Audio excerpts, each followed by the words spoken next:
Hello hello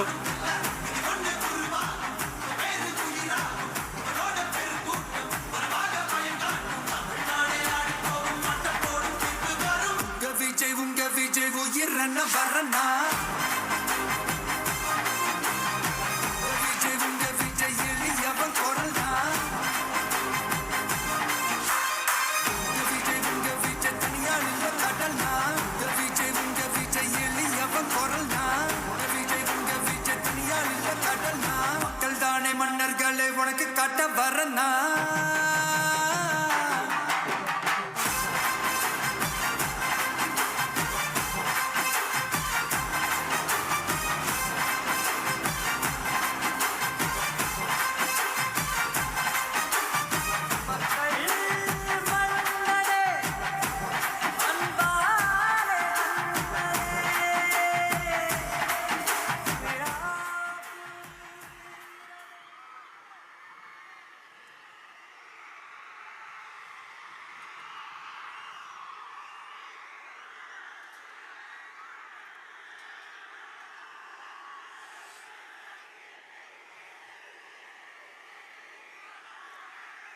என் நெஞ்சில் குடியிருக்கும்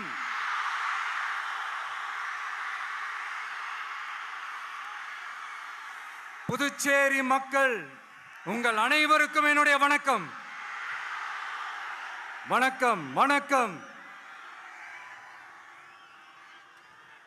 எல்லாரும் எப்படி இருக்கீங்க?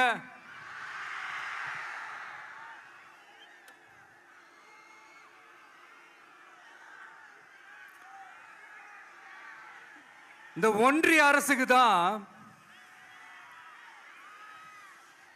தமிழ்நாடு ஒரு தனி மாநிலம், புதுச்சேரி ஒரு தனி யூனியன் பிரதேசம். அவங்களுக்கு தான் தமிழ்நாடு தனி, புதுச்சேரி தனி, இப்படிலாம் இருப்பாங்க. ஆனா நமக்கெல்லாம் அப்படி கிடையாதுங்க. நாமெல்லாம் வேறு வேறு கிடையாது. நாம் எல்லாரும் ஒண்ணுதான்.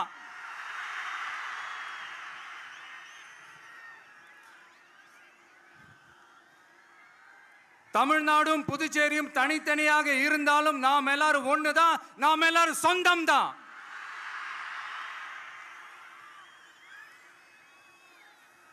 வேற வேற வீட்டுல, வேற வேற ஊர்ல, வேற நாட்டுல, வேற ஸ்டேட்ல இருக்கிறதுனால நாம் எல்லாரும் சொந்தங்கள் இல்லைன்னு ஆயிட முடியுமா? அது எப்படி முடியும்? இப்ப பாத்தீங்களா, ஒருத்தருக்கு ஒருத்தர் பார்த்துக்கும் போது அந்த பாச உணர்வு, அதுதாங்க. அது மட்டும்தான். அது இருந்துட்டாலே போதும், வேற எதுவுமே தேவையில்லை.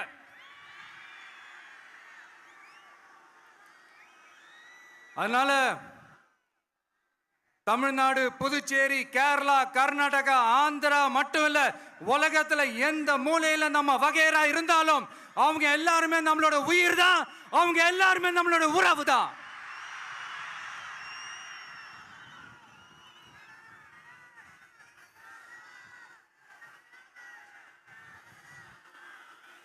புதுச்சேரினாலே உடனே ஞாபகத்துக்கு வர்றது மணக்குள விநாயகர், அரவிந்தர் ஆசிரமம், வில்லியனூர் மாதான் சொல்லி இவங்க எல்லாரும் ஞாபகத்தில் வருவாங்க. அது மட்டும் இல்ல, மகாகவி பாரதியார் அவர்கள் இருந்த மண், பாவேந்தர் பாரதிதாசன் அவர்கள் பிறந்த மண்.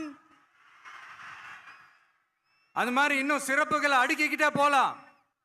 ஆனா அரசியல்னு வந்துட்டா ஒரு முக்கியமான விஷயத்தை பத்தி நம்ம சொல்லி ஆகணும்.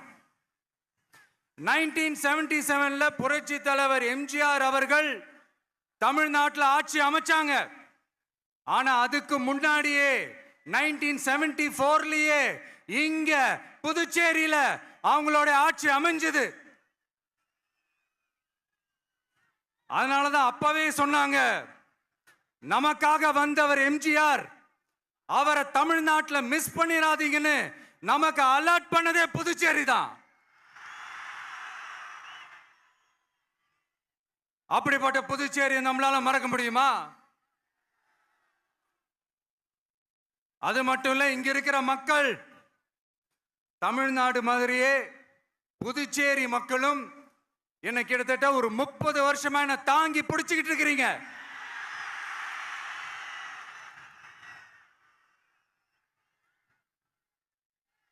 அதனால இந்த விஜய் தமிழ்நாட்டுக்கு மட்டும்தான் குரல் கொடுப்பான்னு நினைக்காதீங்க. அப்படி பண்ணாத தவறு புதுச்சேரி மக்களுக்கும் சேர்த்து தான் குரல் கொடுப்பான். அது என்னுடைய கடமையும் கூட. அதனாலதான் இங்க நீங்க ஃபேஸ் பண்ற பிரச்சனைகளை பத்தி இன்னைக்கு நான் பேசுறதுக்காக வந்திருக்கிறேன். அது மட்டும் இல்ல, இந்த புதுச்சேரி கவர்மெண்ட்டை பத்தி நாம சொல்லியே ஆகணும். இது டெஃபினட்டா தமிழ்நாட்டில் இருக்கிற மாதிரி நம்ம திமுக கவர்மெண்ட் மாதிரி கிடையவே கிடையாது. ஏன்னா வேற ஒரு அரசியல் கட்சி நடத்துற நிகழ்ச்சியாகவே இருந்தாலும் அந்த நிகழ்ச்சிக்கு தன்னெழுச்சியா வர நம்ம மக்களுக்கு பாதுகாப்பு கொடுத்து பாரபட்சமே காட்டாம இந்த கவர்மெண்ட் நடந்துகிட்டு இருக்கிறாங்க.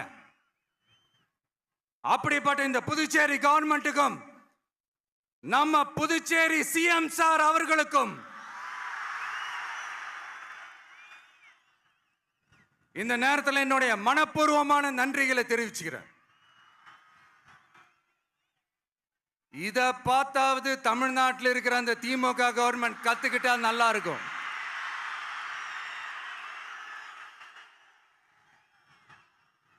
ஆனா அவங்க கத்துக்க மாட்டாங்க. பரவாயில்ல, வரப்போற எலெக்ஷன்ல 100% கத்துக்குவாங்க. அத நம்ம மக்கள் பார்த்துக்குவாங்க.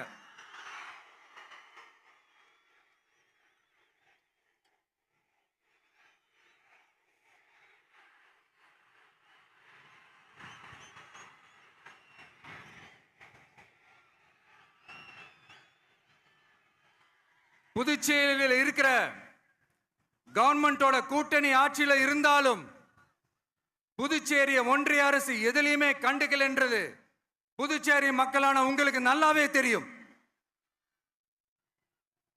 மாநில அந்தஸ்து கோரிக்கையை மட்டுமா கண்டுக்கல, இங்க வளர்ச்சி ஏற்படவும் துணை நிக்கவே இல்லைன்னு கேள்விப்படுறோம். இந்த புதுச்சேரிக்கு இன்னும் மாநில அந்தஸ்து கொடுக்கல. மாநில அந்தஸ்து வேணும்னு கேட்டு பல முறை சட்டசபையில தீர்மானம் போட்டு ஒன்றிய அரசுக்கு அனுப்பி வச்சுக்கிட்டே இருக்கிறாங்க. இந்த வருஷம் கூட மார்ச் மாசம் 27ஆம் தேதி 2025 அன்னைக்கு ஒரு தீர்மானம் போட்டாங்க. அது மாநில அந்தஸ்து வேணும்னு கேட்டு ஒன்றிய அரசுக்கு அனுப்புற 16வது தீர்மானம்.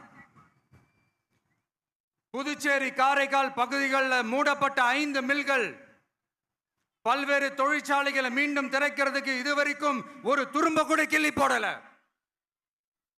பல்லாயிரக்கணக்கான இளைஞர்களோட வேலை வாய்ப்புக்காக எதையுமே செய்யல.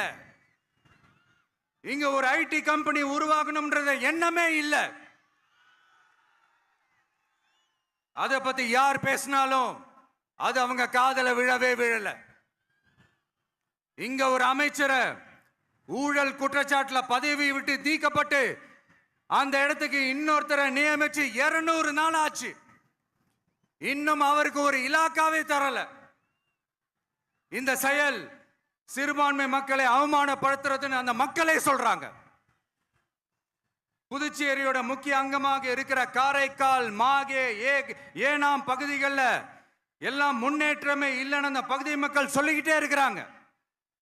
குறிப்பா காவிரியோட கடைமடை பகுதியான காரைக்காலை மொத்தமா கைவிட்ட மாதிரி தான் இருக்குது. இது எல்லாமே முன்னேற்றம் அடையணும். டூரிஸ்ட் பிளேஸ் ஆன புதுச்சேரியில போதுமான அளவு பார்க்கிங் வசதி இல்ல, போதுமான அளவு கழிப்பறை வசதி இல்ல. இதெல்லாமே மேம்படுத்தணும்.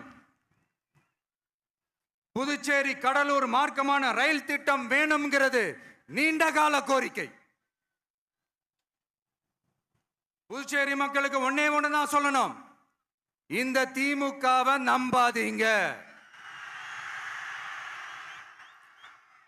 அவங்களுக்கு உங்களை நம்ப வச்சு ஏமாத்துறது தான் அவங்க வேலையே.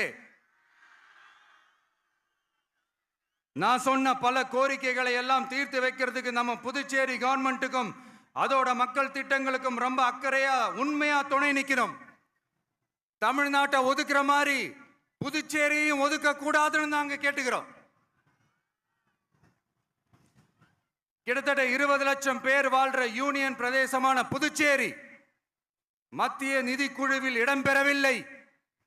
அதனால் மாநிலங்களுக்கான நிதி பகிர்தல் அடிப்படையிலும் யூனியன் பிரதேசங்களுக்கான நிதி பகிர்தல் அடிப்படையிலும் புதுச்சேரிக்கு நிதி ஒதுக்கப்படுவதில்லை. அதனால ஒவ்வொரு ஆண்டும் புதுச்சேரிக்கு தோராயமாகவே மத்திய அரசு நிதியை விடுவிக்கிறது.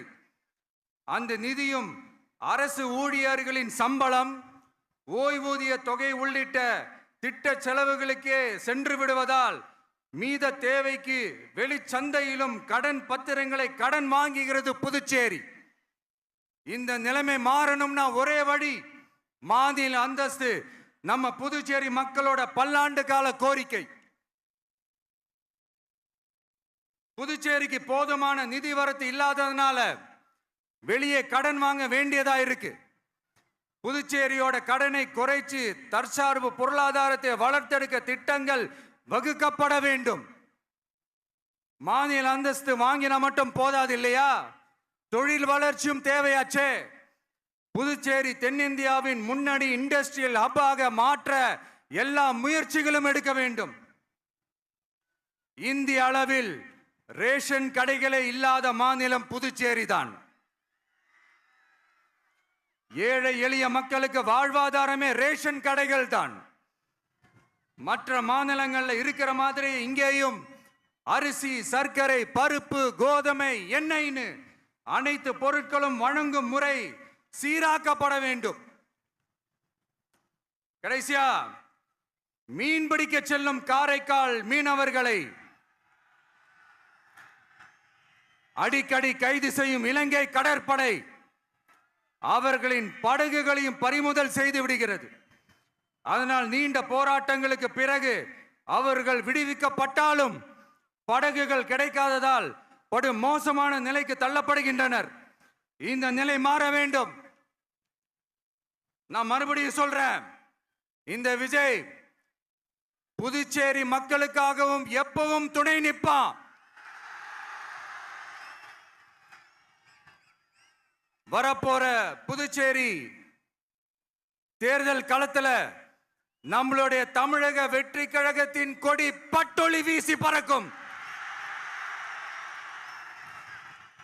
கான்பிடென்டா இருங்க, நல்லதே நடக்கும். வெற்றி நிச்சயம். மீண்டும் சந்திக்கும் வரை நன்றி, வணக்கம்.